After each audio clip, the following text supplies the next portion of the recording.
Transcription 108, 100 words per minute. Start. Sir, our constitution has also emphasized this composite character of our culture. The language which is going to be the official language of the Indian Union, it has been laid down in the constitution, will reflect the diversity of our composite culture.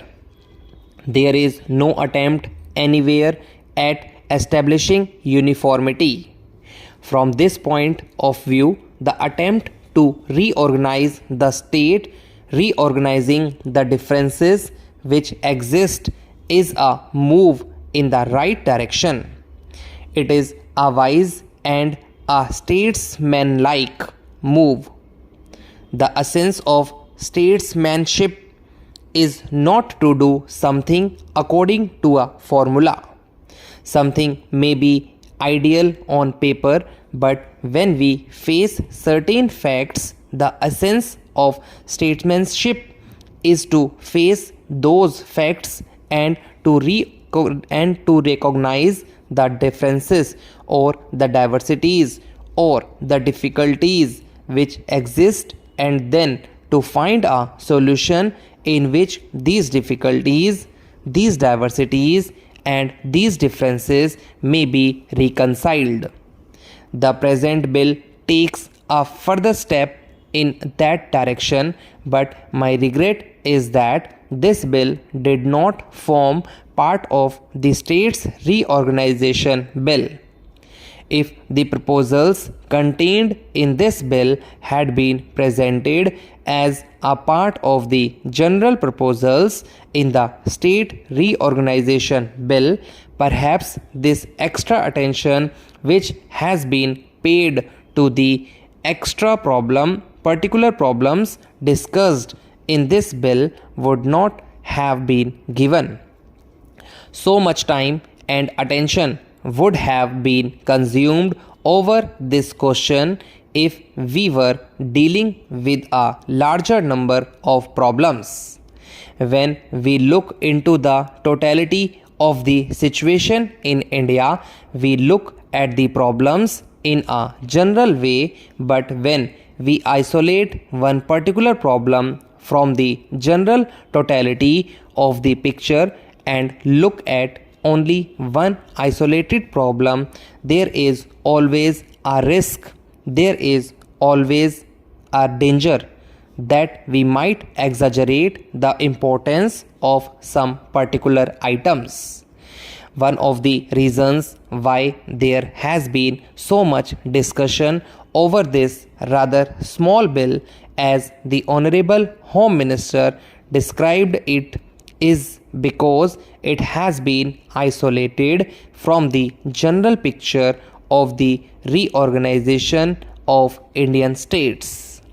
With regard to the particular proposals which have been made, sir, I do not wish to speak at length at this late stage. These are in essence the result of discussions and, shall I say, if not complete agreement, at least the reduction to a minimum of the differences which existed between the different groups.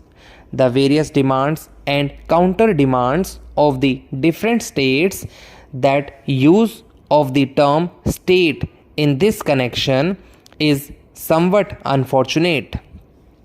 If we had talked of provinces instead of states, there would have been less of feeling on this issue, but be that as it may, these demands of the different states have been before the country for a number of years.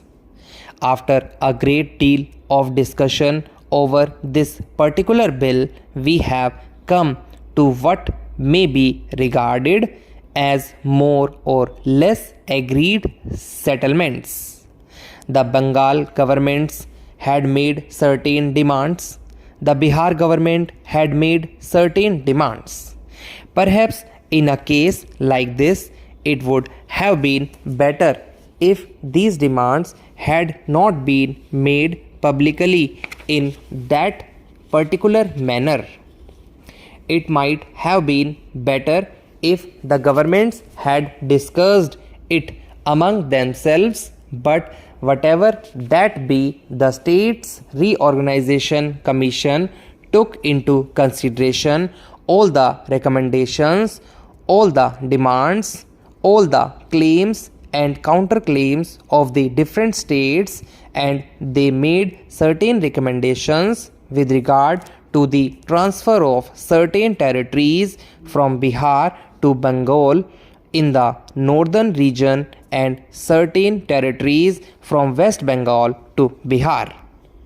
So far as the territories in the north are concerned, unfortunately, as the Honorable Home Minister stated today, also there was a defect in the proposal of the State Reorganization Commission, but my honorable friend Pandit Kunjuru, who is absent today, made it very clear in his speech before the House that mistake had arisen because the commission had been given certain defective maps.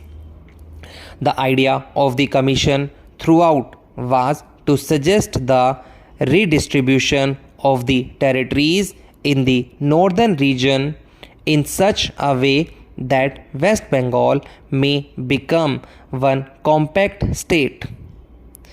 They had made the particular recommendation which they made partly because one of the rivers in that region is continually shifting its channel, and partly because defective maps had been used.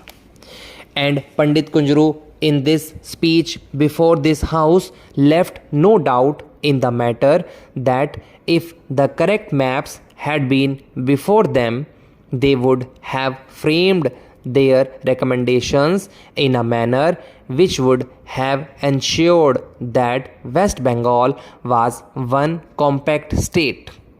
As regards the needs of the compact state, I do not have to add anything after what was said by the Honorable Home Minister today. For administrative purposes, it is essential that a state must be a compact unit, because otherwise, with regard to the problem of law and order, with regard to the problem of movement of goods, particularly with regard to the smuggling of materials and goods from India into Pakistan in this border region, a state divided into two different units with another state intervening in between would face all kinds of difficulties.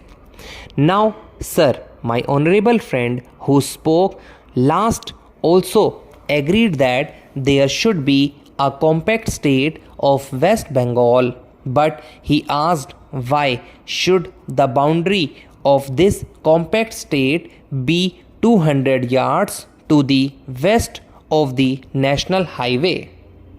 Now, sir, it is obvious that if you are going to make it a compact state, that area which connects the two disjointed parts must be of such a size that it is a practicable proposition. You can theoretically give only 100 yards all along the Pakistan frontier, but obviously such a transfer of territory would not serve any purpose whatever. Now, a suggestion has been made that the national highway with an area of about 200 yards to the west of it would be the boundary line in order to ensure proper arrangements for the maintenance of the road and also for the proper vigilance.